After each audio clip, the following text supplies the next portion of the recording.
Hi, I'm Brett Fairchild, and today I'm going to be I'm going to be asking you, what if the ancient Greeks never existed?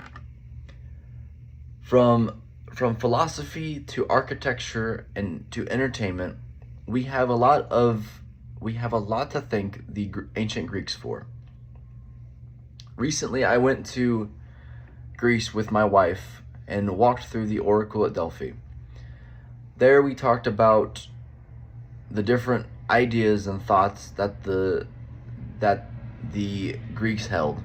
As well, I got to touch and feel the the granite architecture that was there.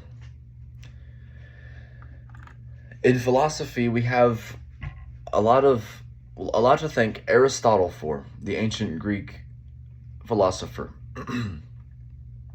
He developed the virtue ethics, which is basically asking, who do I want to be and how do I want to be that? Will this make me that person?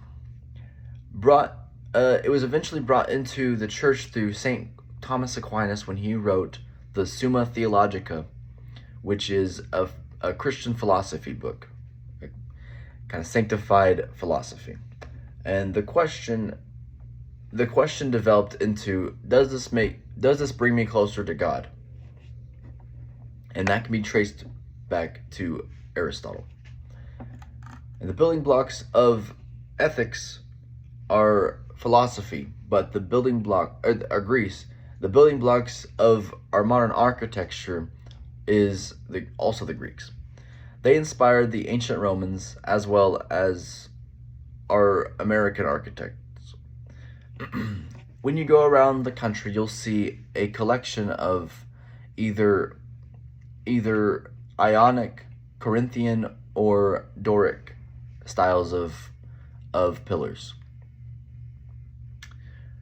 The best example of modern architecture developed from the Greeks is the tholos, which is still used today in many monuments. For example, the Jefferson Memorial, which is a circular pillared structure with a dome on top, is strikingly similar to the Greek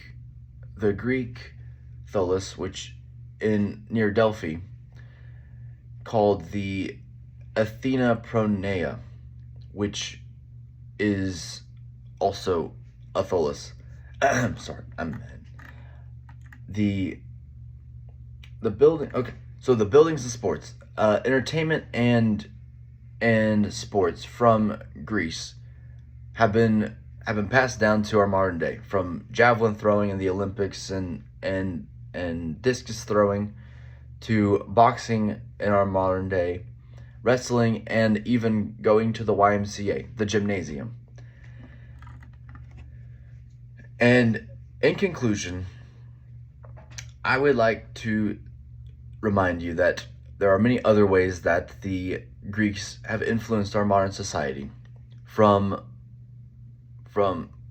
more than just archaeology, architecture, philosophy, and sports. But I think these are the biggest forms of influence that they've made.